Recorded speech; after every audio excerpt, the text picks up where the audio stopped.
오늘 머니홀라는 경기도 여주 이천 지역에 와 있습니다. 우리나라에서도 이 여주 이천 지역이라고 하면은 쌀이 유명하고 또 쌀이라고 하면은 쌀로 빚은 이것을 떠올리게 되죠. 지금 저희 뒤로 보이는 이 옹기들이 바로 이것을 빚는 장소입니다. 오늘 머니홀라는 우리나라의 프리미엄 전통주 소주 시장을 새로운 모습으로 개척해 나가고 있는 화요의 조희경 대표님을 만나봅니다. 마케팅, 브랜딩과 관련한 전략을 비롯해서 세계화와 관련된 기업 경영 3세로서의 고군분투기까지 많이 기대해 주시면 감사하겠습니다. 대표님 안녕하세요. 안녕하세요. 네, 화요의 대표님이 여성 대표님이셨네요. 네. 어떤 분이신지 궁금해하더라고요. 네. 안녕하세요. 저는 화요 조희경 대표라고 합니다. 저희는 2003년에 설립된 회사이고 또 전 딸 셋의 자녀로서 경영에 참여하게 된 지는 이제 공식적으로는 2010년에 조인했지만 그 전부터 오랜 기간 동안 광주요라는 도자기 회사 문화체험부터 이제 아버지가 걸어오신 이 길을 계속 보면서 옆에서 함께 응원해 드리는 시간이 꽤 길었던 것 같습니다. 그래서 거의 20년여간 함께 이 길을 얼마나 힘들게 개척해 오시는지도 봤고, 저는 외식업 쪽에서 가온이라는 식당과 빛의 나라는 식당으로 어떻게 보면 한식을 글로벌 시장의 위상을 높여내는 그런 작업들을 계속 해왔기 때문에 식기와 그릇과 술과 음식은 뗄 수 없는 한국 문화의 중심이라는 것을 체험하면서 경영에 참여하게 됐습니다. 그동안 머니홀라 비욘드 비즈에서 사실 많은 창업가분들도 만나 뵙고 했는데 이렇게 어떤 가업을 잇고 계신 분을 만난 거는 처음이거든요. 그래서 저희도 되게 궁금했어요. 이번에 특별히 머니홀라 출연을 흔쾌히 승낙해 주신 그런 계기가 있을까요? 우선 양 기자님 팬이기도 하고요. 우선 여러 가지 이렇게 보다가 창업이라는 아이디어가 도대체 젊은이들한테 어떤 의미로 지금 정착되어 있을까가 굉장히 궁금해진 것 같아요. 아무래도 저희 기업은 지금 창업을 하는 목적이 회사를 팔아서 또 다른 창업을 하기 위한 그런 발판을 마련하는 그 열정에서 시작이 되는데, 저희 같은 경우 창업가의 마인드로서 이 기업을 이어나가는 방향으로서 이걸 운영을 하고 있기 때문에 도대체 창업가로서 지녀야 되는 개념과 철학, 그렇지만서도 끝이 없는 경영을 한다라는 게 무엇인지 저도 계속 공부는 하고 있습니다. 그래서 어떻게 보면 이런 프로그램에 참여함으로써 반응도 보고 또 저희한테 기대하시는 것도 어떤 부분인지 저희가 풀어나가야 될 숙제를 좀 알고 싶어서 나오게 됐습니다. 탐구하는 자세 좋습니다. 자, 대한민국의 주류 업계를 이끌어가고 있는 여성 리더로서 사람들의 관심이 많을 것 같거든요. 네. 어떤 질문을 많이 받아보세요, 주로? 뻔한 질문은 주량이 어떻게 되냐부터 시작이 돼서 아니면 주류 유통업계에서 여자가 어떻게 생존해 나가는지도 굉장히 궁금해하시고, 또 저희는 화요라는 브랜드를 운영하는 회사로 알고 있지 저희가 직접 제조해서 계속 개발해 나가고 또 새로운 상품을 위해서 얼마나 연구하는지를 모르셔서 또 그런 부분에 있어서는 아무래도 저의 백그라운드가 외식부터 시작하다 보니까 여기에 참여해서 어떤 기여를 하고 있는지 또 그런 부분들을 되게 궁금해 하시는 부분이 많습니다. 매우 신기한 것 중에 하나가 사실 술이라고 하면은 우리가 떠올릴 때 뭐 오크통을 떠올린다거나 이렇게 생각하기 쉽잖아요. 네. 근데 이런 온기에서 술이 나오는 거는 사실 되게 이례적으로 느껴졌어요. 한국 보시면 고추장, 된장 다 온기에 담겨져서 이제 나오는 거지만, 온기라는 것도 흙으로 만들어져 있기 때문에 살아 숨쉬는 그 용기라서 여기에서 숙성을 시키다 보면 굉장히 부드러운 맛이 나올 수 있고, 그리고 보통 술들이 이렇게 3개월이라는 숙성 기간을 통해서 3개월. 출고를 한다라는 건 어마무시한 투자이기 때문에 그걸 지켜나간다라는 것 역시 저희한테는 굉장히 중요한 부분이긴 합니다. 그러면 화요의 술들은 다 온기에서 시간을 보내고 나가게 저희는 되나요? 6가지 스큐가 있는데 그 모든 제품들이 온기 숙성을 통해서 그 다음에 희석이 되거나 아니면 변형이 돼서 여러 가지 상품으로 기획되고 있습니다. 화요가 저는 처음 알았어요. 한자를 보면은 또 각 특별한 의미가 있다라고 들었습니다. 맞아요? 그 소주 아니면 뭐 바이주, 일본의 쇼주 할 때 주는 술주자고 앞에 이 소의 그 한자를 2개로 파생을 시키면 불화의 임금요. 그래서 중류한다라는 거는 불을 다스린다라는 얘기라서 화요로 이제 불로 빚은 존귀한 술이다라는 의미를 가지고 있습니다. 그리고 이번에 또 공부하면서 알게 됐는데 희석이 아니고 증류라는 점이 특별하다. 그러니까 아무래도 저희도 이제 53도, 42도 이런 두 가지 고도주로서 증류하면서 희석을 해 나갔지만 그 희석식 소주라는 거는 이제 쌀로 빚어진 술이 아니라 주종이 다르기 때문에 그 부분에 있어서 희석식 소주와 증류식 소주는 분리가 됩니다. 하지만 최근에 식약청에서 그 세금에 대한 문제도 있고 또 증류식 소주 시장이 성장하는 부분에 있어서 조금 반감이 있었는지 여기에 있어서도 좀 희석식 소주와 증류식 소주는 소주라는 카테고리로 좀 통합시켰으면 좋겠다라는 그런 상황이 벌어져서 지금은 소주로 명칭되고 있지만 그렇기 때문에 많은 분들이 희석식 소주와 증류식 소주 원자재료 자체의 차이를 좀 모르고 있다는 안타까움은 있습니다. 그래요. 안타깝다라고 말씀하셨으니까 원료가 어떻게 다른데요? 우선 뭐 희석식 소주의 주종은 수입된 알코올 에탄올이고요. 여기서 희석식 소주라면 우리가 보통 편하게 마시는 네, 그 초록병에 있는 소주. 그렇습니다. 뭐 요즘 흰 병도 있고 파란 병도 있고 아, 여러 맞네요. 가지가 있지만 타피오카 베이스 그리고 보통은 이제 동남아시아에서 수입되어 오는 주종이 거의 한 80%를 차지하고 있고 뭐 저희가 이제 쌀로 100% 쌀로 빚었다라는 거에 대한 자부심은 그 한식하면 건강이라는 상징적인 부분이 있는데 정말 저희는 내추럴하게 첨가물 없이 물과 쌀로 빚어내는 술이다 보니까 그 부분을 강조하지만 희석식 소주는 많은 화학 물질들이 첨가가 됩니다. 그리고 또 거기서 가장 그 단맛이라는 게 아스팔탐이라는 그 제로 슈가가 들어가기 때문에 그런 부분들에 있어서도 건강에 굉장히 해롭다라고 증명이 되고 있고 아무래도 그 가격 차이도 너무 원자재료 차이도 나다 보니까 왜냐하면 뭐든지 빨리 생산할 수 있는 구조다 보니 많은 화학물질이 들어가다 보면 아무래도 그렇군요.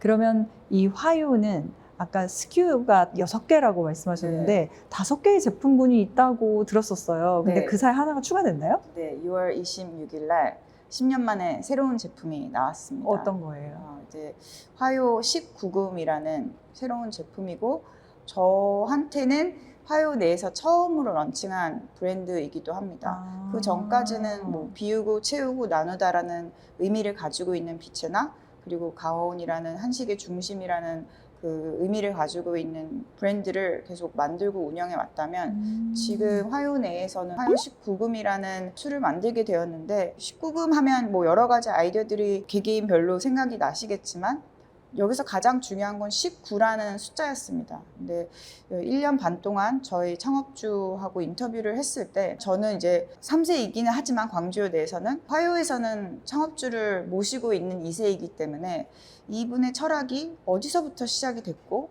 이걸 이어가려면 어떻게 이어지는지에 대한 지금 중간 단계인 것 같습니다. 이분이라고 하면 편하게 말씀하죠. 저희 아버지신 아버지. 거죠. 네. 그렇다 보니까 여자라서 그런지 모르겠지만 좀 잘 품고 싶다 이분의 뜻을 그리고 잘 이해하고 싶다가 굉장히 저한테는 컸었고 저희는 증류라는 것 자체는 본질을 가장 중요시하고 그 본질을 어떻게 하면 더 저희 뭐 영문 슬로건에는 pure spirit이라는 단어를 쓰지만 어떻게 정말 맑고 순수한 마음으로 이거를 바라볼 것이냐이기 때문에 저한테는 뭔가 여러 가지를 또 새로운 걸 만들어내는 것보다 이 받아들이는 이 위치에 있어서 이분의 뜻을 순수하게 받아들이면서 이걸 좀 축하할 수 있는 의미를 담을 수 있는 브랜드를 만들고 싶다가 가장 중요했고요. 그래서 19세에 한국은 성인이 되는 그 시점이다 보니까 그렇죠. 좋은 술은 어른에게 첫 경험으로 배워야 된다라는 주도가 우리나라에서는 밥상머리 교육이 사라지면서 사라지고 있다.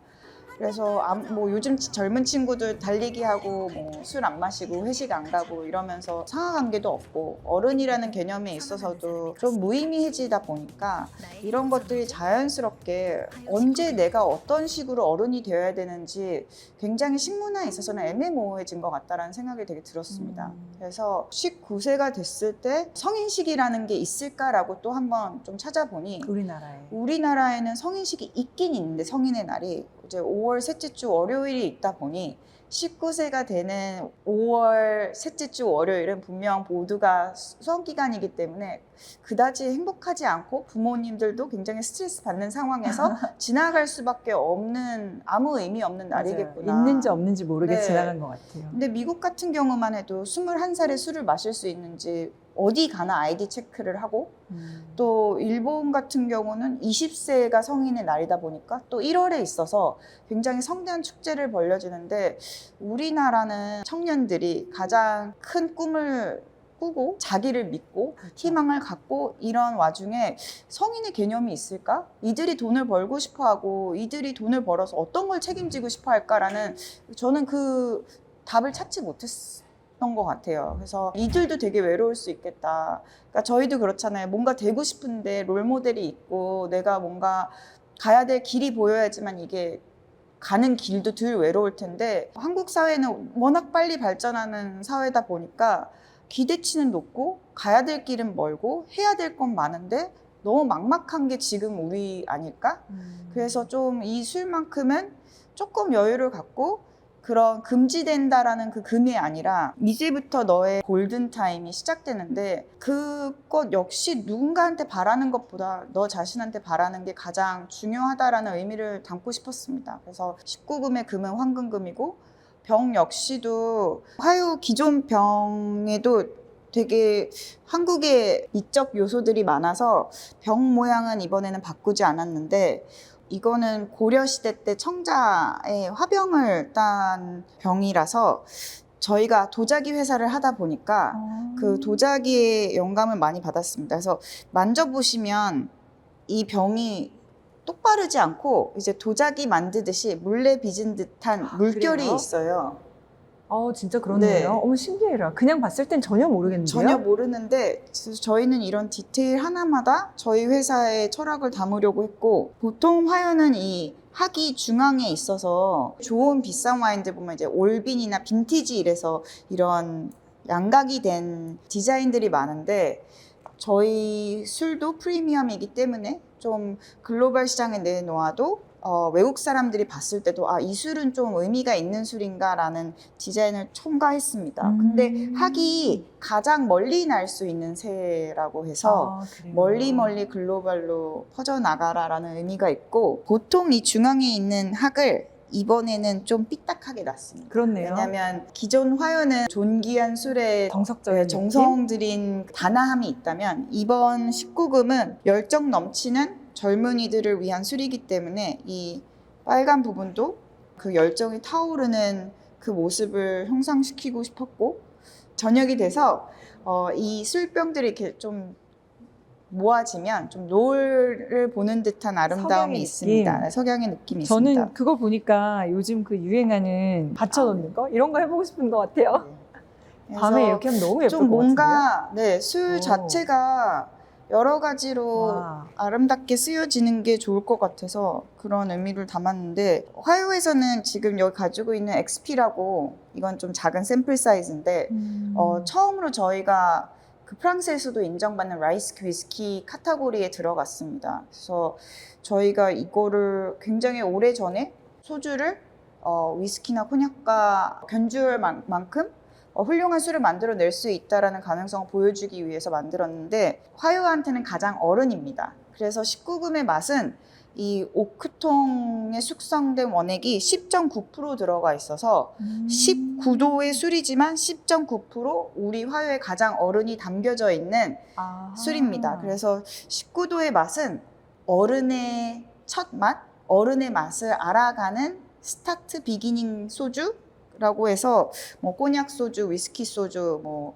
그런 느낌입니다. 그리고 또 제가 봤을 때 희석식 소주의 단맛이 너무 대중들한테는 익숙한 맛이기 때문에 저희 화요 17도, 25도, 41도와 같이 단향만 있기 때문에 단맛이 느껴지지 않는 그런 부분들을 이 오크통에 숙성된 저희 XP를 가미하면서 좀 단맛의 바닐라라든지 이런 코코넛이라든 연출이 되는 부분들이 있어서 마시다 보면 희석식 소주를 드셨던 분들도 이 술은 뭔가 내가 익숙한 맛이다라는 반응을 보여주고 계셔서 그 부분도 되게 좋았고 또 한 가지는 저희가 원자재료에 있어서 워낙 정성을 들이다 보니까 비싼 술이 아닌데 한국은 종가스라는 가치에 매기는 세금을 종가세. 네, 종가세, 그러니까 가가 가치의 그렇죠. 그거죠. 값할 때, 네. 가격할 때 그 근데 가 OECD 말이죠. 국가 중에서 한국, 콜롬비아, 칠레, 멕시코 이 네 나라만 종가세로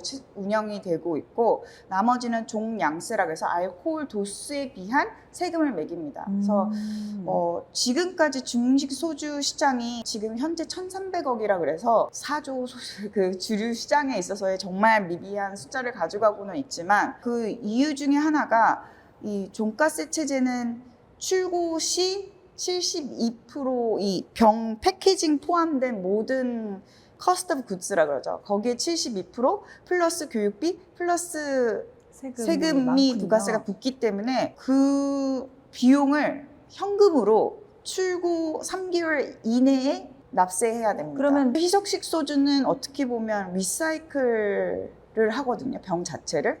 그래서 가격을 낮추기 때문에 병을 그 세척하는 기계들이 엄청 많아요. 근데 저희는 저희도 이제 앞으로는 서스테이너빌리티를 계속 고민을 해봐야 되기 때문에 나가야 되는 길이 굉장히 길겠지만 그러한 이유들이 소주 시장의 장벽을 막는 것뿐만 아니라 가공되는 유리 산업이라든지 이런 부분들까지 저희가 이만큼 선진국인 거에 비해서 굉장히 뒤처져 있기는 합니다. 그래서 지금까지도 저희가 정말로 클리어한 크리스탈 퀄리티의 병을 만들고 싶다 그러면 저희는 수입할 수밖에 없습니다. 그래서 지금 이 퀄리티에서는 국내에서 가장 만들 수 있는 가장 최상급이라고 보시면 되고요.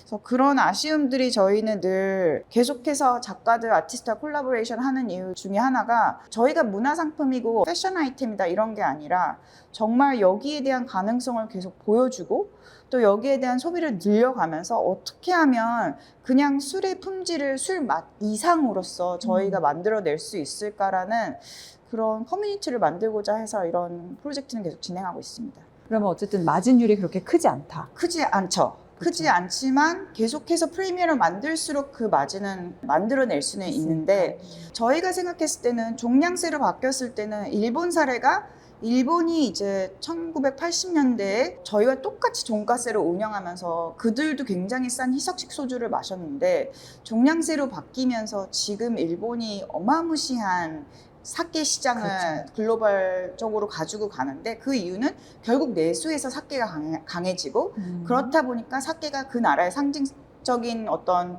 문화 상품이 되면서 해외에 이제 수출이 될 수 있는 거죠. 그래서 저희도 요즘 글로벌 시장이 중요하지만 가장 꿈꾸는 저희 목표는 국민 소주입니다. 그래서 지금 국민 소주는 어떤 브랜드일까라고 생각했을 때 그 술이 얼마나 우리한테 좋은 메시지를 담고 있고 얼마나 우리 몸에 이롭고 그리고 이게 누군가한테 밥상머리 교육이라는 게 솔직히 별거 아니잖아요. 우리 아버지는 뭐 수저를 이렇게 드시고 국을 드시면서 이런 멘트를 했을 때 맛있다라는 그 작은 뭔가에 있어서의 그 집안의 전통이 있는 거기 때문에 저는 그 순간들이 한 사람한테 행복이라고 생각하거든요. 그럼 우리가 나누는 이 교감? 우리가 나누는 전통은 뭐가 있을까라고 했을 때 뭔가 한국적인 것을 계속 찾아내려 그러고 굉장히 사소한 거지만 한국적인 아름다움이라고 믿으면서 그거를 계속 제품 안에서 풀어내면서 그들한테 전달하고자 하는 그게 지금 우리가 할 수 있는 전부 아닐까라는 생각은 조금 들어요. 네. 사람들마다 이렇게 화요를 맛있게 먹는 방식이 나름대로 있던데 이거는 화요를 어떻게 즐기는 게 제일 좋습니까? 저는 맛있다라는 표현은 사람의 개인 취향에서 나올 때 가장 기쁜 단어라고 생각하거든요.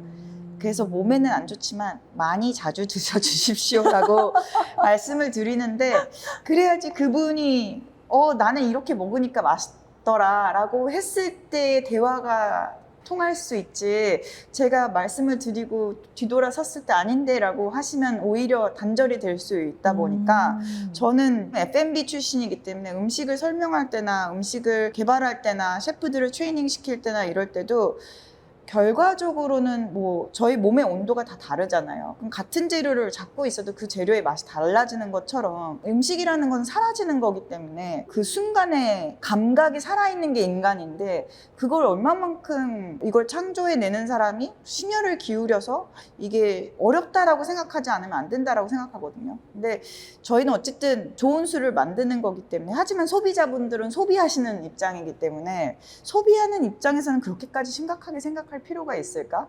그러니까 즐기시면서 본인의 기호를 만들어 나아가시면서 나는 이 음식 먹을 때는 이게 좋고 아니면 난 스트레스 받을 때는 뭐 이게 좋고 그러니까 감정에 따라일 수도 있고 취향에 따라일 수도 있고 여러 방식들이 있는 것 같아서 이게 제일 좋습니다라는 말씀을 못 드리겠습니다. 이렇게 여쭤봐도 돼요? 지금 되게 재밌는 얘기 하셨는데 네. 좋은 술이라고 하셨단 네. 말이에요. 좋은 술이라는 건 어떤 거예요? 좋은 술은 기분 좋을 때 마시는 게 좋은 술이고요. 네. 기분이 안 좋을 때 마시는 술은 기분이 안 좋아서 마시는 술이기 때문에 좋을 수도 있겠다라는 어쨌든 희망을 갖고 마시면 좋은 술은 될 수 있습니다. 그렇지만 제가 생각해서 좋은 술의 기본은 우선 투명해야 되고요. 만드는 공정 과정이. 네. 그리고 표기가 명확해야 되고요. 지금 뒤에 보시면 이게 다 나와 있어야 되기 때문에 되게 애매모호하게 나와 있는 경우가 많습니다. 그러니까 쌀이 100%가 아닌데 뭐 원액이 100%가 아닌데 뭐 첨가물의 쌀 원액 뭐 이렇게 써져 있는 경우도 많고 그래서 저희는 투명한 경영이 문화사업의 굉장히 핵심이라고 생각하기 때문에 그런 투명성을 지닌 좋은 술 그만큼 정성을 쏟아서 마케팅이 됐던 영업이 됐던 홍보가 됐던 그 정성이 일관성이 있어야 된다는 게 저의 생각입니다. 아까 저 가장 화요에서 어른격에 해당하는 네. 이건 증류식 위스키라고 하셨어요? 네, 위스키. 네, 그러니까 위스키. 프랑스에서는 라이스 위스키를 등록을 시키셨고요. 한국에서는 그렇게 표기는 못해서 오크 숙성 소주입니다. 소주. 네, 이게 증류식 소주라고 뒤에 써 있어요. 10.9%가 들어가 있다고 말씀하셨어요. 네, 근데 숙성은 얘는 훨씬 더 오래 숙성을 시키고요. 네. 근데 보통 오크라고 써 있는 다른 기존 제품들은 오크 칩을 쓰는 경우가 많은데 저희는 오크통에 넣었다가 빼기 때문에 훨씬 더 깊은 맛을 내는 장점이 있습니다. 사실 여기 지금 이 향이 아까 단향이라고 네. 진짜 그 향이 있거든요. 좀 달기도 하고 시큼하기도 하고 근데 그거를 담아갈 수가 없어서 네. 너무 아쉬워요. 근데 이 온기에서 지금 무슨 일이 일어나고 있는 거고 그래서 여기에 있는 것들이 어떻게 이렇게 제품화되는지 좀 여쭤볼 수 있을까요? 아이가 막 화를 낼 때 너 방에 들어가 이러잖아요. 방에 들어가서 가만히 좀 한 3시간 내버려두면 컴다운 되는 것처럼 이제 술이 저희는 이제 가막증류라 그래서 이제 그 압을 내려서 감소시켜서 이제 탄맛을 컨트롤하는 기법을 쓰는데 그래서 원래 자체가 되게 부드럽지만 숙성을 시키지 않으면 그 강한 맛이 굉장히 납니다.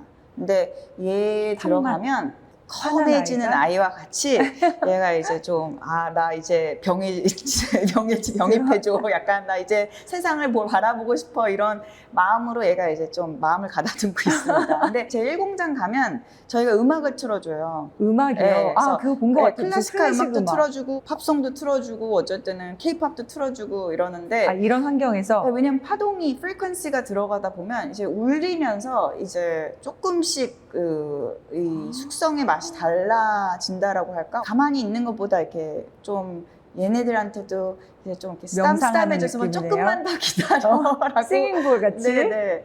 그리고 여러 가지 음악을 틀어주는 게 저희 이제 아버지가 해외에 좋은 와이너리를 가다 보니까 클래식한 음악을 틀어주더라. 그게 너무 좋으셨대요. 네.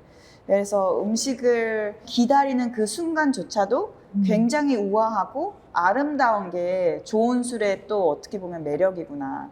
이거는 숙성이라는 거는 그냥 단순히 맛을 좋게 하는 게 아니라 이 서로의 기다림의 그 설렘인 거죠. 너가 어떤 맛으로 나올까라는 왜 와인도 그 포도가 얼마만큼 기후가 올해는 더웠냐, 뭐 비가 얼마나 왔냐에 따라 다른 것처럼 안타깝게도 쌀은 좀 균일화돼 있지만 쌀 역시도 같은 품종이라도 조금씩 다를 수가 있는데 거기에 있어서 퀄리티를 유지하는 게 화요의 굉장히 좋은 점 중에 하나거든요. 그래서 왜냐하면 20년 이상 화요를 만들어내면서 화요가 맛이 좀 달라진 것 같아. 뭐 작년에는 맛있었는데 니네가 뭐 좀 매출 성장하더니 뭐 볼륨이 늘더니 맛이 퀄리티가 떨어졌어. 이 얘기를 들을 수 있는 게 솔직히 성장하는 술의 브랜드들이거든요. 근데 그 얘기를 안 듣기 위해서 엄청난 노력을 생산에서는 하고 있죠. 그래서 저희도 5년 전에 이제 주류 회사로서는 처음으로 스마트 해썹을 받았고 지금 저희는 AI 팩토리로 운영되어 있고 그러면 이게 전통이 아니야 라고 하지만 아니 전통을 지켜내기 위해서는 글로벌 시장 스탠다드로 가야 되기 때문에 이런 최첨단을 갖출 수 있다라는 게 어떻게 보면 한국의 수준 아니야? 라는 게 저희의 자부심이고 해외에서 봤을 때는 스마트 해썹에 AI 시스템까지 갖추고 있다라는 거는 정말로 너무 대단하다. 모든 중류 회사 아니면 사케 회사 뭐 이런 뭐 청주 회사일 수도 있고 뭐 이런 회사들이 이런 시스템을 갖출 수 있으면 좋겠다라고 하지만 거기도 전통이라는 연습이 되게 다르잖아요. 옛날 방식을 고집하시는 분을 모시고 있는 경우들도 많고 특히 그런 양조장들은 경영을 인수받는 게 아니라 이제 이 제조를 전통을 이어나가는 거기 때문에 그런 어려움은 있으신 것 같더라고요. 그래서 저희가 이렇게 견학로드 막 있는 거네요. 스마트 네네. 해썹에다가 아, AI. 네. 그리고 그래서 저희가 오늘 옷도 네. 꼭 이렇게 입었었어야 되는 거죠. 네, 맞습니다. 해썹이라서. 근데 진짜 소주의 제조 공장에 와서 AI 얘기를 듣게 될 줄은 생각도 못했네요. 네. 근데 저는 요즘에 가장 많이 만나는 사람들이 AI 산업에 있는 분들이거든요. 왜냐면 문화사업은 저는 지극히 금융권과 AI 그런 산업과 똑같다고 생각해요. 왜냐면 미래를 예측해야 되고 그만큼의 투자를 감안해야 되고 그만큼 시장을 기다려야 되고 또 이 과정 속에서 엄청난 경쟁 상대가 나오면서 또 여기서 생존해야 되는 거기 때문에 저희가 아무리 제조업, 뭐 F&B, 뭐 식품업계 이런 쪽에 있다 그래도 저는 계속 저와 다른 업계에 있는 사람들 그리고 내가 생각하는 나의 문화사업의 비전을 좀 영감 줄 수 있는 사람들을 계속 만나려고는 하고는 있습니다. 그렇군요. 지금이 키아프 프리즈 기간이기도 하고 그리고 얼마 전 기사를 찾아보니까 또 다음 달에는 뉴욕에서 큰 행사에 참여하시는 걸로 나오던데 이 화요 19금을 가지고 지금 홍보에 굉장히 열심히 하고 계신 거죠? 제 커리어가 독특하다 보니까 외로운 커리어라고 생각을 하거든요. 왜냐하면 커리어? 아무도, 그러니까 2010년에 제가 레스토랑 기획을 시작을 했는데 그 당시 한식과 레스토랑을 한 문장에 붙여 쓰는 개념이 없었어요. 그래서 제가 계속해서 나는 한식 레스토랑을 할 거다라고 사람들한테 알릴 때 너무 이해를 못 하다 보니까 비체나 같은 경우는 이제 전화를 걸면 첫 인사말이 안녕하세요. 여기는 코리안 레스토랑 비체나입니다. 부터 시작을 했거든요.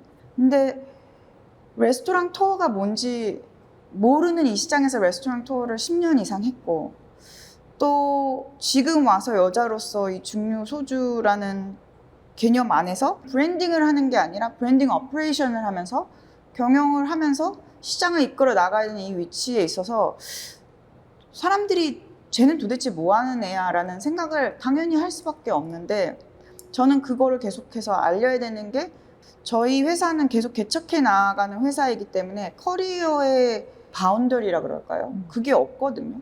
그래서 우리 회사가 지금 어떤 상황에 있고 그렇기 때문에 우리가 이걸 위해서 어떤 문제 해결을 해서 우리 회사가 앞으로도 괜찮을 거야 라는 거를 계속해서 상품으로서 알리고 제가 요즘에 제일 관심 있어 하는 단어가 헤리티지거든요. 저는 계속해서 헤리티지라는 단어를 갖고 이제는 좀 계속 소통을 하고 싶다. 왜냐하면 이게 그래서 AI도 굉장히 키워드가 헤리티지거든요. 인간의 헤리티지는 뭘까? 기계와 싸우는 우리 인간의 본 모습은 뭐며 그리고 기계가 장악하는 우리 안의 인간의 본질적인 헤리티지는 그럼 무엇으로 얘기할 것인가. 그래서 제가 그런 부분들을 계속 고민하기 때문에 그 미국 같은 경우도 스타트업이지만 스타트업의 보통 플랫폼들이 다 컨텐츠 사업이라든지 뷰티 사업이라든지 이제 좀 저와 다른 분야이잖아요. 물론 음식 쪽도 되게 많으시지만, 근데 그런 분들이 계속 그 고민이 뭘까를 계속 보고 싶어서 나가는 이유도 있습니다. 또 그 경험을 어떻게든 가지고 들어와서 우리 회사의 그 애티튜드를 바꿀 수 있을까? 그게 저한테는 한식 레스토랑이라는 말도 안 되는 두 단어를 갖다 붙인 것과 같이 어떻게 보면 한국에서 코퍼레이트 컬처라는 게 없잖아요. 근데 그 코퍼레이트 컬처를 전 만들고 싶거든요. 네.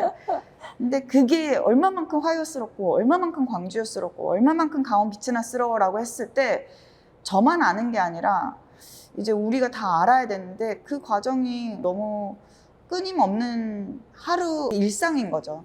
저희가 생각했을 때 보통은 이제 어떤 가업을 잇는 2세나 3세라고 하면 누군가보다는 조금은 특권으로 시작을 했고, 그래서 누군가보다는 좀 더 수월하게 삶을 시작해서 살고 있지 않을까라는 생각을 하는데, 대표님 얘기를 들어보면 고군분투 맞네요. 근데 그 수월은 했지만 기대는 높을 수 있어서, 근데 그것도 저는 그 얘기를 많이 들었다 보니까 기분이 상하지는 않는 시점에 온 거는 같아요. 크리에이터들 분들과 같이, 아티스트와 같이 나만을 표현해서 하는 게 아니다 보니까 회사를 통해서, 제품을 통해서 할 수 있기 때문에 훨씬 더 쉬울 수 있다는 생각은 하거든요. 그러니까 그런 부분은 되게 수월하죠. 남이 안 하는 이런 고민 나는 한다, 이런 거 있으세요? 독특하다는 얘기는 늘 들어서 늘 독특한 생각을 하고 있는 것 같아요. 저희 그러면 독특한 조희경 대표님 조금 더 정상적인 모습으로 한번 이제 햇섭이 아닌 공간에서 또 만나볼 거고요. 대표님, 제가 아까 궁금했던 거 키아토 프리즈 기간, 네. 그리고 또 이제 연말이 다가오면 가을을 지나 겨울로 갈수록 술은 더 사랑받을 수밖에 없는 그런 계제이기 때문에 어떤 계획들을 가지고 계신지 좀 굵직굵직한 게 있으면 들어보고 싶어요. 그러니까 대한민국이 글로벌 도시가 되면서 화요는 굉장한 혜택을 받고 있습니다. 그래서 프리즈 같이 전 세계에 많은 경험을 하신 분들이 한국에 왔을 때 가장 한국적인 경험을 원하시기 때문에 저희 도자 체험이라든지 한국의 술이라든지 이런 부분들은 독특한 경험이라고 생각해 주셔서 이제 많은 이벤트에 참여할 수 있는 기회들이 굉장히 많았고요.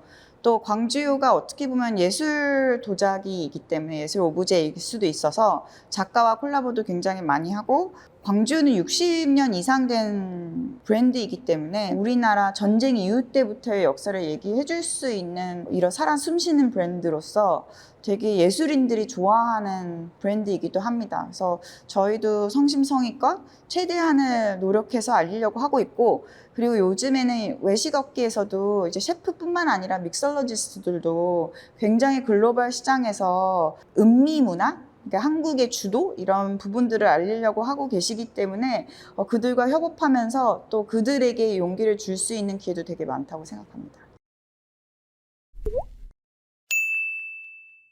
네, 저희 장소를 바꿔서 다시 보다 일상적인 공간으로 돌아왔습니다. 화요의 공장에 오니까 이런 공간도 있네요. 네, 시음할 수 있는 공간이 필요해서 이제 해외 분들이 오시거나 아니면 뭐 바이어들이 오실 때 이곳에서 시음을 진행을 합니다. 네, 그리고 아마 머니올라 역사상 처음 있는 일인 것 같은데 이렇게 온더럭잔을 저희가 네. 앞에 두고 짠해야 될 것 같아요. 네, 반갑습니다. 반갑습니다. 대표님. 와, 화요의 잔. 이 화요의 잔 역시 이 쌀겨를 그 의미해서 좀 잔 자체도 조금씩 쌀에 대한 스토리가 들어 있습니다. 저희가 아까는 그 옹기장에서 향긋한 냄새를 맡으면서 촬영을 했는데 정말 매우 향긋하네요. 네, 이 맛을 어떻게 표현해야 될까요? 달콤하다. 달콤하다, 달큰하다. 달큰하다. 그렇죠. 네. 그 말이 더 맞는 것 같아요. 네, 달큰하다. 술 잘 드시냐는 질문을 제일 많이 받으신다고 하셨는데 네. 술 잘 드세요? 예전만큼 아, 예전만큼은 못합니다. 네. 아, 예전에는 네. 잘 드셨는데. 근데 예전에는 아무 생각 없이 그 체력이 좋았던 것 같고 이제는 체력 소모의 의식이 굉장히 예민해져 있다 보니까 좀 지치기 시작하면 술을 마시기 싫은 거죠. CEO나 중요한 분들은 루틴도 사람들이 많이 궁금해한단 말이에요. 네. 정신적인 스트레스가 있을 수도 있고 매일매일 일정이 많으면 관리도 해야 될 거고 대표님 같은 경우는 출장도 많으시니까 네. 건강관리는 어떻게 하시고 하루 일과를 보통 어떻게 보내세요? 우선 저만의 시간을 갖는 아침 시간이 저한테는 조금 더 여유 있는 시간을 하루 종일 보낼 수 있어서 되도록이면 일찍 일어나서 커피를 내리거나 아니면 운동을 하고 새벽기도 내용을 듣고 조금 민기적 거리는 시간은 2시간 정도 갖고 출근하는 거를 선호를 하고 있습니다. 그게 그래서 재충전의 시간인가요? 네. 준비의 시간인가요? 네. 그래서 뭐 빠르면 5시 반? 조금 늦으면 6시 반? 이 사이에 일어나려고는 하고는 있습니다. 네. 운동도 열심히 하신다고 들었는데. 운동은 홈트레이닝 달인입니다. 홈트의 달인이세요? 홈트레이닝, 왜냐하면 짧게 강력하게 해야 되기 때문에 네, 좀 남한테 보여주기 민망한 자세로 이제 히트텍을 입고 땀복을 입고 한 1시간의 운동량을 30분 안에 해내는 달인이 됐습니다. 요가? 줄넘기도 하고요. 뭐 에어로빅도 하고요. 요가도 하고. 그러니까 몸의 컨디션에 따라서 조금 바꿔가는 것 같아요. 매일. 저녁 약속이 매일 있어도 저녁에 소식하려고 매우 노력하기 때문에 그게 달라진 것 같아요. 그러니까 술의 양이라기보다도 어쨌든 반주 문화가 되게 중요하잖아요. 음식하고 뭐 이렇게. 근데 한국 분들이 확실히 술을 되게 빨리 드세요. 빨리 드시다 보니까 음식 섭취하는 속도도 되게 느려지고, 그래서 저도 음식을 좀 늦게 먹다 보니까 속도가 늦춰지는 것 같아요. 그래서 되도록이면 이제 빨리 드시는 분 옆에 안 앉으려고 그러죠. 네. 대표님이 지금 앞에 책을 두고 계세요. 그 네. 밑에는 이제 소주에 대한 책을 또 놓으셨고, 네. 네, 어찌됐든 화요 대표님을 맡고 계시지만 또 광주에 가업을 잇는 부자 3대 못 간다라는 얘기가 있는 게 한국 속담이더라고요. 근데 왜 못 갈까라고 했을 때는 나태해질 수 있는 게 3대일 수도 있고, 아니면 어떤 분쟁의 시작이 3대일 수도 있고, 그러니까 지금 뭐 광주가 됐을 때는 3세, 화요가 됐을 땐 2세일 수 있지만 3자의 입장으로서 이 회사를 바라볼 수 있는 위치에 내가 있다라는 걸 굉장히 중요시하고 있고, 그 의미 중에 하나는 회사는 객관적이어야 된다라는 걸 굉장히 저희 파운더가 중요시 하셨고, 또 그 의미는 개인의 소유가 아니다. 회사는 많은 사람들과 공유하는 기관이기 때문에 이게 너 거라고 생각하는 순간 잘못된 판단을 내린다라는 게 굉장히 강하셨거든요. 그래서 그런 부분이 젊었을 땐 굉장히 이해하기 힘들었던 거죠. 그럼 회사를 누구를 위해서 일을 하는 건가? 아버지도 많은 시간 가족하고 보내는 시간이 없으셨다 보니까, 물론 많은 분들이 되게 달리 회사를 성장시키시지만 저희 화요라든지 광주요는 남이 안 하는 사업을 했기 때문에 그만큼의 시간이 더 필요로 했었고, 그래서 제가 봤을 때는 1세, 2세가 남성분이셨잖아요. 그러니까 남성분이 바라보는 성공과 명예의 스토리는 굉장히 다를 거고, 또 요즘에는 여성이 독립적일 수 있다라는 개념에서 이 가족 경영을 이어나가는 여성으로서 여성적인 모습을 어떻게 하면 더 보여주면서 이어나갈까라는 생각을 조금 더 많이 하는 것 같아요. 그래서 제가 요즘에 얘기하는 거는 나는 시대 정신을 반영할 수 있는 예술가 겸 경영인이었으면 좋겠다라는 명상을 되게 많이 하거든요. 어떤 의미예요? 시대 정신을 반영을 했을 때는 이제 제가 아닌 거죠. 저의 의견이 반영이 될 수는 있지만 저의 심파티가 들어가 있는 것 같아요.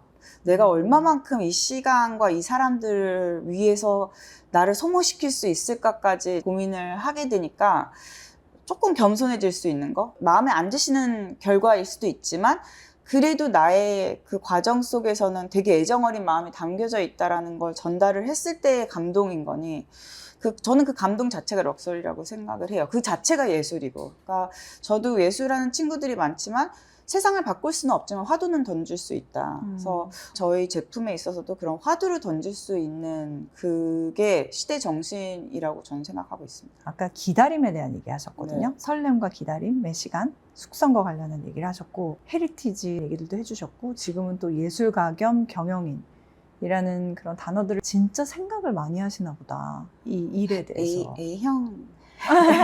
네, 보기보다 A형이고. 네, 근데 생각하는 게 재밌어요.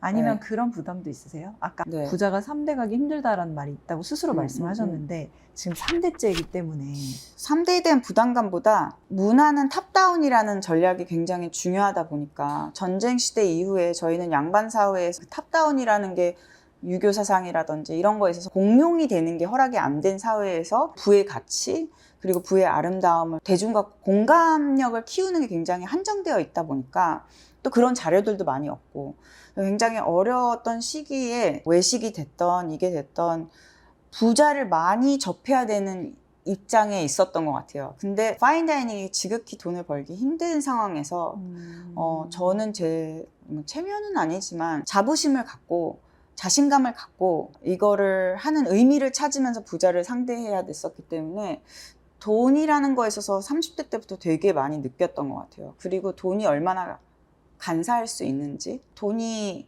있음과 없음에 따라서 사람의 태도가 얼마나 달라질 수 있는지, 그리고 나 자신도 돈이 있을 때 없을 때 얼마만큼 달라질 수 있는지를 사업하시는 아버지 옆에서 또 예술가인 할아버지 밑에서 태어나고 자라서 이걸 보다 보니까 저 자체도 굉장히 화려해질 수 있는 기질이 있는 사람이기 때문에 그 화려하다라는 거는 저는 적응력이 굉장히 빠르기 때문에 빨리 흡수하는 게 성격이 급하다일 수도 있지만 빨리 흡수해서 빨리 뭔가를 찾아내려는 그 사이클이 되게 빠르다 보니까 그게 화려함인 것 같거든요. 남이 안 할 때 뭔가를 벌써 표현하고 있으니까.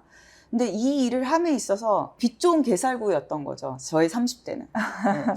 그래서 솔직히 돈 때문에 많이 마음도 다쳤던 것 같아요. 왜냐하면 여자도 이제 경쟁력이 있어야 되는 사회다 보니까 나의 가치가 과연 내 보여지는 것과 현실에서 얼마간의 괴리감이 있냐에 따라서 그 사람의 행복지수가 근데 30대 때는 그걸 좀 찾기가 힘들었었던 때였던 것 같아요. 근데 저 자체가 되게 도전에 두려워하지 않았기 때문에 그 부분은 저는 되게 저를 칭찬해요. 그래서 도전하고 싶었던 거는 다 해본 것 같고 회사 이외에도 여러 가지 프로젝트들을 계속 만들어서 진행을 했었고 그런 부분에 있어서 저는 예술가인 것 같아요. 왜냐하면 내가 찾고자 하는 답이 질문이 있으면 저는 이 안에서 못 찾으면 밖에 나가서 찾거든요. 그게 어떻게 보면 새로운 친구를 만든다든지 새로운 일을 찾아낸다든지 아니면 새로운 시장을 개척해낸다든지 이런 방법을 통해서 내가 왜 이 고민을 하고 있지를 답을 찾아야지만 그 다음이 있다라는 걸 알아서 저는 그 감정에 있어서의 기복? 좋은 감정뿐만 아니라 나쁜 감정도 되게 대응할 자세의 용기는 되게 있는 것 같아요. 근데 저는 그게 되게 몸에 배어 있었던 것 같아요. 네. 오늘날 우리나라가 K-웨이브라고 해서 한류가 꽤 많이 성장해서 세계적으로도 매우 위상이 달라졌잖아요. 대표님도 그걸 많이 느끼세요? 그럼요. 제가 before, after BTS라고 얘기하거든요. 그래서 정말 BTS가 다이너마이트라든지 이런 걸로 흥행을 하고 나서는 많이 달라진 거는 맞는 거는 같아요. 그러면 네. 되게 흥분되시겠어요. 이제 그런 사회에서 한국 근데 수를 알리는 전도사로서 시장 규모로 보는 거기 때문에 그들이 우리가 대단하다고 생각하는 거는 그들한테 이득이 있기 때문이거든요. 그럴 때일수록 좀 더 침착하고 굉장히 현실적인 결정을 내려야 되기 때문에 저는 예측할 수 있었던 상황인 것 같아요. 그러니까 뭐 지금 와서 갑자기 뭐 어느 나라가 정말 뭐 대륙이 됐던 글로벌 경제 시장을 좌우지주하는 어떤 나라의 위기가 왔을 때 그 나라를 바라보는 시각이 달라지는 것처럼 사람의 시각과 감성은 굉장히 단기적이거든요. 그래서 이거 역시도 불안도 있고 얼마만큼 오래 갈까? 그리고 이 오래 가지 못하는 이 상황 속에서 돈을 벌고자 하는 부자가 되고 싶은 사람들의 니즈가 너무 다르다 보니까 그거를 어떻게 보면 한 마음으로 이끌어가는 게 제가 생각했을 때는 우리나라가 대단했던 그 시절의 전쟁 이후 진짜 우리 국민들을 먹여 살려야겠다라는 그 시기는 어땠을까도 되게 고민 많이 하거든요. 그래서 이런 책을 만들다 보면 그때 자료들을 많이 보게 되잖아요. 왜냐면 1963년도에 광주가 왜 설립이 됐고 어떤 사진들이 있다 보면 깜짝깜짝 놀래죠. 이렇게 못 살았어? 이렇게 다들 이제 어떻게 보면 영양실조인 사람들인 거잖아요. 다 아담하시고 못 먹어서 다. 그렇죠. 근데 이거는 어떤 시대가 아니라 그 정신인 거니까 지금도 우리는 헝그리 해야 되고 앞으로도 헝그리 해야 되는데 이 배고프지 않은 시장에서 배고프다라는 거는 모든 의미가 다르겠지만 그 의미 자체는 좀 더 뭐라 그럴까요? 세속적이지 않은 의미를 찾아가는 게 중요한 것 같다라는 생각은 되게 많이 해요. 근데 그게 어떻게 보면 시대를 반영했을 때 놓지 말아야 되는 마지막 희망? 시대 정신을 반영한 경영인이 되고 싶다 하셨으니 네. 그럼 지금 이 순간에 대표님이 생각하는 시대 정신은 뭔데요? 제가 생각했을 때 지금의 한국의 시대 정신은 혼란기인 것 같다라는 생각은 되게 많이 해요. 혼란기. 네. 혼란스럽다라는 거는 소통이 안 되고 있을 때인 것 같거든요. 근데 우린 과연 소통을 잘하고 있는가? 왜냐하면 이만큼 인터넷이 발달되고 이만큼 뭔가 컨텐츠가 많고 이만큼 뭔가 거기에 대한 니즈가 글로벌로 향해 있고 이랬을 때 너무 많은 것들을 뱉어내야 되는데 그렇다 그러면 이제 좀 대화라는 거는 주거니 받거니가 있어야 되는데 그쵸. 그 시간은 허락되지 않는다라고 했을 때는 되게 혼란스러울 수밖에 없는 것 같아요. 그래서 내가 하는 일이 의미가 나한테 있어야 되고 내가 하는 일이 내가 기뻐야 되고 이거를 무의식적으로 느끼니까 요즘 젠지들이 뭐 워라밸이 없다 뭐다 그렇지만 그들에게 필요한 게 용기일 수도 있고 응원일 수도 있고 뭔지는 모르겠지만 그러니까 그게 나라마다 다르겠죠. 어떤 나라는 전쟁을 치르고 있고 어떤 나라는 너무 잘 살고 있고 어떤 나라는 아예 그런 액세스조차가 없고 뭐 이러다 보니까 제가 생각했을 때 지금 시대 정신은 지금 내가 이 일을 하면서 여자로서 내 나이로서 한국에서 이걸 했을 때 가장 내가 한국의 지금을 얘기해 줄 수 있는 게 뭐냐. 그게 저한테는 19금의 의도이기도 했거든요. 한국의 청년들은 용기가 필요하다. 한국의 청년들은 멋진 어른이라는 멘토가 없다. 한국의 청년들은 어떻게 해야지 재밌는지 모른다. 그게 제가 생각하는 안타까움이고 아픔이었어요. 근데 이거를 내가 어떻게 이들한테 즐겁게 술이라는 거 어떻게 보면 즐거워야 되는데 재밌게 지금같이 화요가 뭔가 무겁고 어른스럽고 이런 보여지는 게 아니라 한번 그냥 이게 너야. 이게 넌데 너는 어떻게 이걸 좋아해? 라고 할 수 있는 좀 격려와 저희한테는 응원의 메시지? 네, 다른 방식의 소비자 접근인 거죠. 네, 네. 그러면 응원 보내고 마음껏 꽃 피워봐 뭐 이런 느낌의 그렇죠. 화요를 오래 하다 보면서 이제 제일 많이 듣던 얘기가 외국 사람들한테 선물 주기 너무 좋아. 이 얘기를 되게 많이 들었어요. 근데 술로서 선물로서 최고의 상품은 샴페인이더라고요. 근데 샴페인은 굉장히 셀레브레이션이라는 상징성이 있다 축하. 보니까 물론 뭐 헤네시에서도 뭐 파렐 윌리엄스 같이 이런 셀럽을 도모하면서 뭐 누군가의 생일 때 뭐에 뭐 이런 식으로 광고도 만들 정도로 뭐 샴페인이라고 하면 이미 저희 머릿속에는 스페셜 데이 그리고 기분 좋은 거. 네, 기분 좋은 거 축하하는 들어있잖아요. 근데 그것도 다 어떻게 보면 어느 순간에, 뭐 코카콜라도 그랬지만, 순간에 그 의미를 부여를 시킨 거죠. 근데 저희한테 그러면 뭐, 물론 굉장히 고귀한 안동소주도 있고, 저의 전통을 반영하는 뭐 이런 여러 가지 전통주들이, 소중한 전통주들이 있지만, 그냥 보편적으로 누군가한테 한국 사람들끼리 선물 줄 수 있는 선물이 술일 수 있을까라는 고민을 되게 많이 했었던 거고, 근데 그게 누군가는 늘 성인이 되고 누군가는 늘 성인이 되는 그 순간을 기념하고 싶고 그 기념되는 순간이 앞으로 10년, 20년의 기억이 추억이 될 수 있다 그러면 그게 왜 나와 가장 소중한 사람과 이루어지지 않을까라는 안타까움이 있었던 것 같아요. 네. 와. 그래서 이 19도 같은 경우는 가격도 편의점에서 12,500원이다 보니까 솔직히 내가 조금 돈 모으면 사줄 수 있는 거거든요. 내 친구한테도. 아니면 저는 조카가 내년에 19세가 되는 친구가 있어서 뭐 부모와 자식 간의 첫 술도 뭔가 의미가 있는 그런 좀 기억에 남잖아요. 누군가가 너의 첫 술이 뭐였어? 라고 했을 때 기억이 안 나 라고 하는 사람이 몇 프로일 거며 근데 뭔가 가족하고 빨간 병을 마셨어 라는 거는 아무리 생각이 안 난다 그래도 날 수밖에 없는 그 임팩트를 되게 주고 싶다라는 거가 저한테는 되게 강했던 것 같아요. 그래서 이게 그냥 술이 아니라 그 사람의 삶에서 뭔가 의미가 있고, 그 옛날에 그 영화도 있었잖아요. 그 기억의 습작에 나오는 건축학개론. 내 20년 전, 30년 전 뭔가의 나를 바라봤을 때 굉장히 중요한 모멘트에 화요가 있었으면 좋겠다.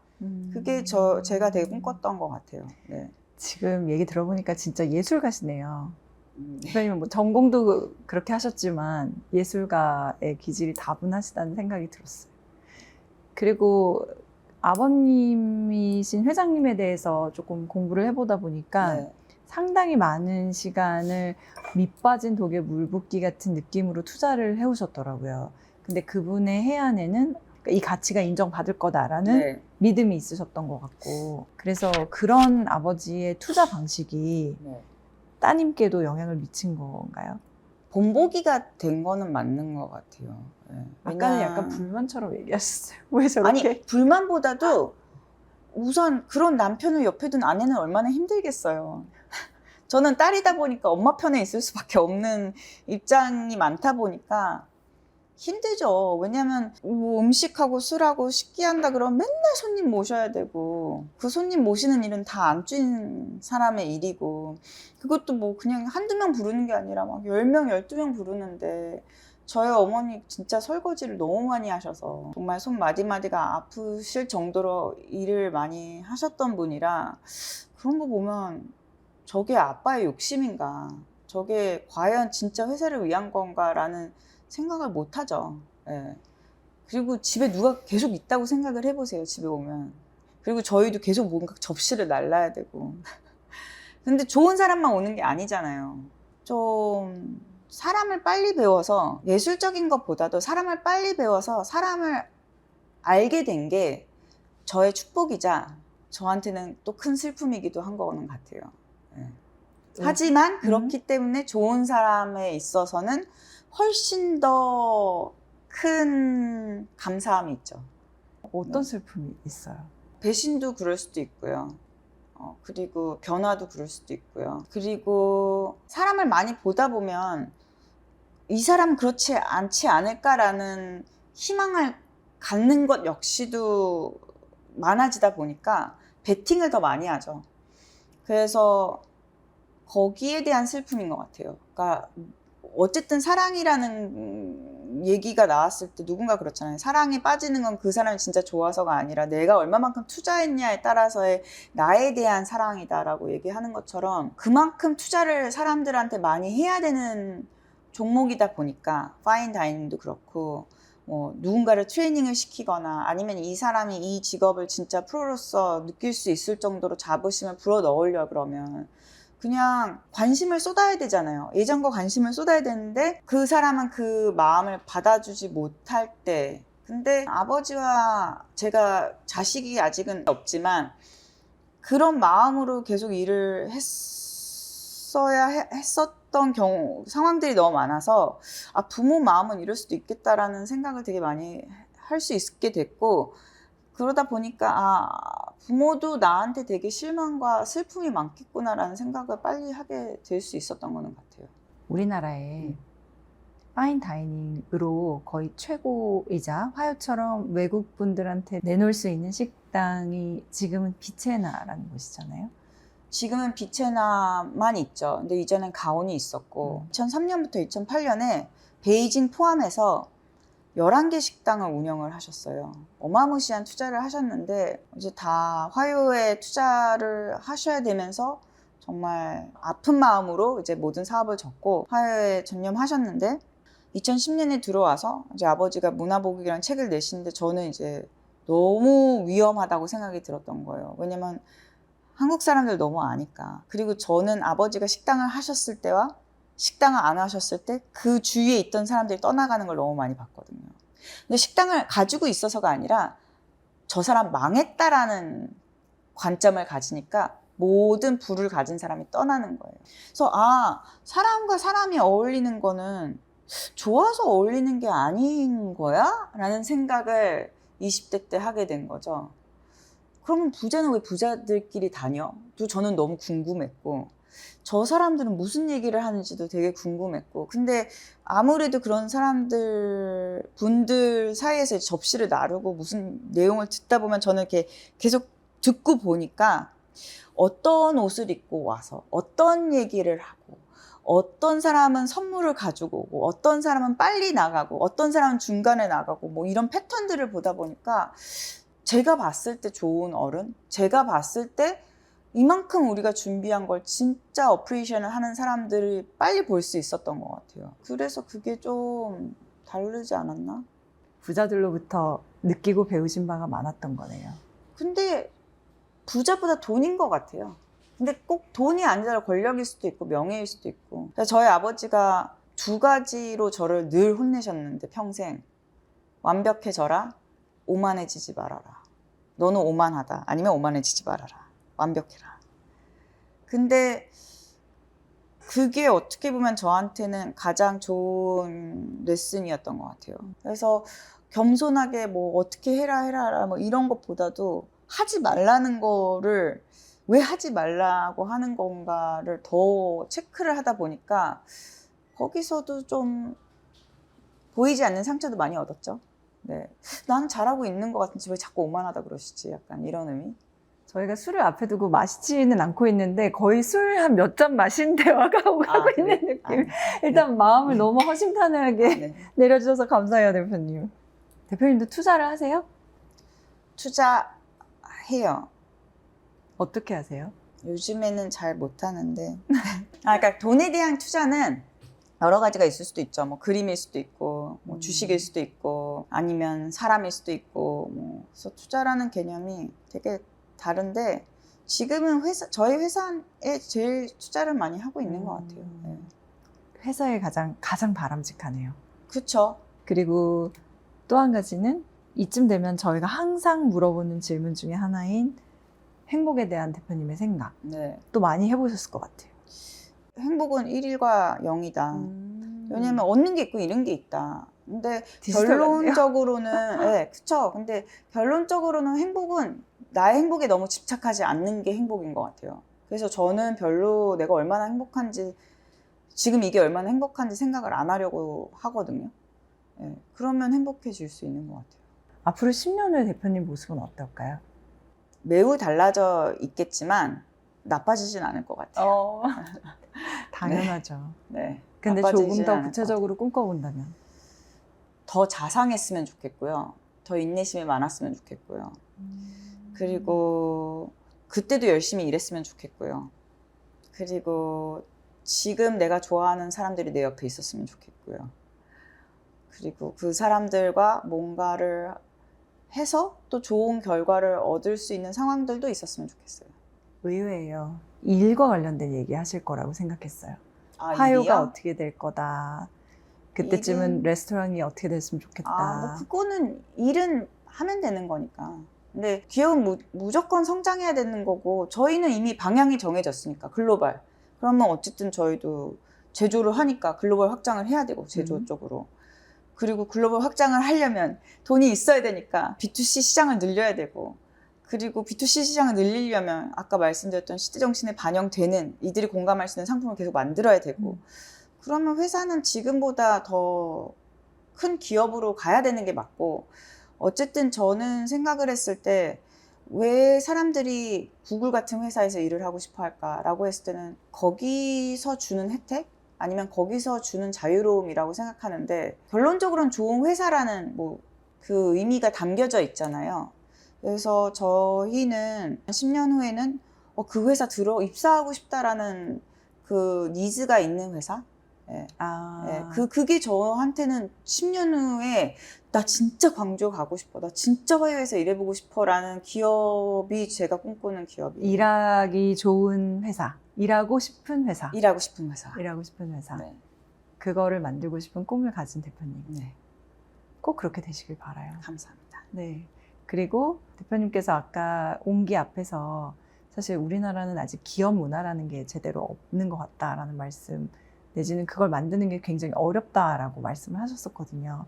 그거에 대한 무게와 부담도 충분히 인지하고 하시는 말씀이시겠죠? 근데 또 그거를 만들어 가시는 선배님들이 옆에서 많이 도와주시고 또 본보기를 보여주시니까 외롭지는 않은 것 같아요. 그러니까 테슬라도 10년 전 테슬라와 지금 테슬라는 아니지만 테슬라라는 문화가 있는 것처럼 그 파운더가 그걸 그래도 굳건히 뭔가 잡고 가고 있다라는 거거든요. 그러니까 제가 놓지 않는 이상 기업 문화는 어찌됐든 공존하는데, 그러니까 그 기업 문화가 얼마만큼 좋을 수 있냐라는 거는 이제 저하기 나름, 그리고 저뿐만 아니라 우리가 모두 함께 하기 나름이니까 좋을 때도 있고 안 좋을 때도 있겠죠. 그렇지만 안 좋을 때도 좋을 때로 갈 수 있는 방향, 그게 제일 중요할 것 같아요.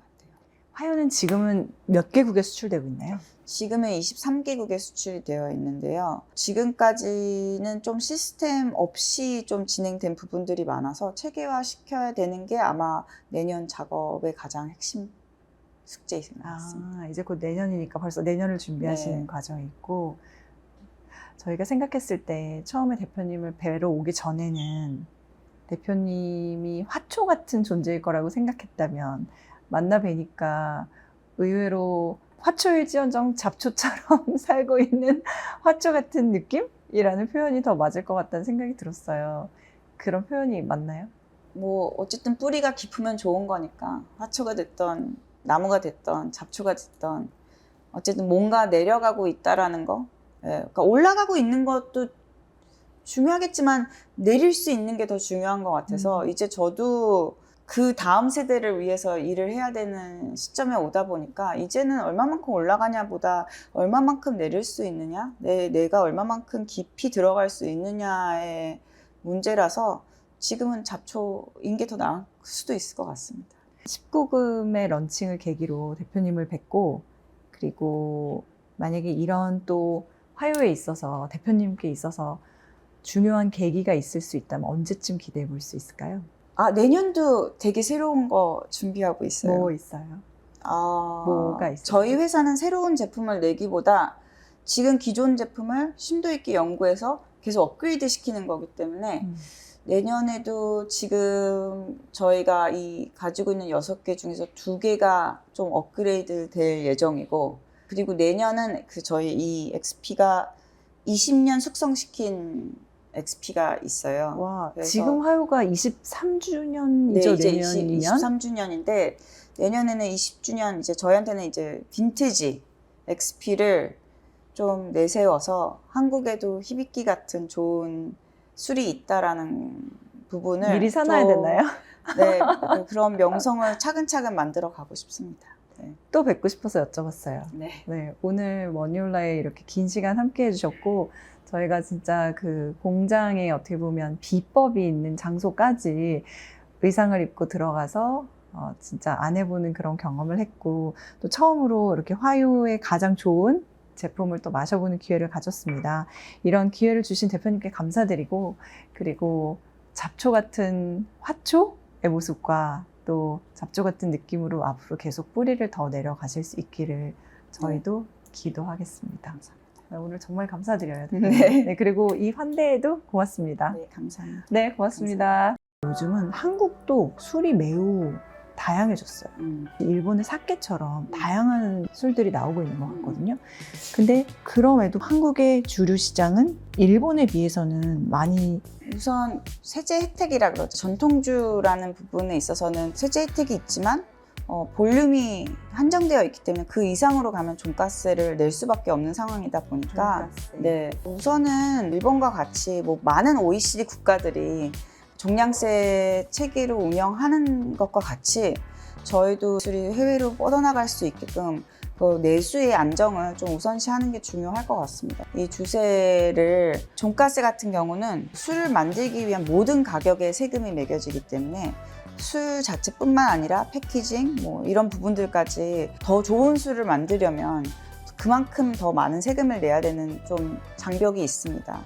다만 일본과 같이 종량세 체계로 가면 알코올 도수에 있어서의 세금이기 때문에 가격이 비싼 원자재를 쓴다든지 더 좋은 포장을 해서 더 프리미엄이라는 가치 부여를 하는 부분에 있어서는 그런 부담이 없습니다. 근데 보기 좋고 맛도 좋은 술이 저희가 생각했을 때 문화 상품이다 보니까 그런 제재 없이 좋은 술을 만들고자 하는 모든 사람들이 좀 장벽 없이 참여할 수 있는 그 시장이 이런 종가세에서 종량세 체계로 바뀌면서 조금 더 허락이 될 것 같다라는 희망은 갖고 있습니다. 그럼 우리나라가 종량세로 바뀌면 어떤 점이 더 좋아지는 거죠? 더 많은 사람들이 세금에 대한 부담 없이 참여를 할 수 있죠. 종가세 체계에서는 출고 후 3개월 이내에 세금을 내야 되는데 어떤 새로운 브랜드가 도매장을 거쳐서 유통을 통해서 소비자한테 가기까지 그 3개월이라는 시간 내에 돈을 벌 수 있는 기간은 아니잖아요. 그러면 결과적으로는 계속 투자를 해야 된다라는 건데 모든 브랜드들이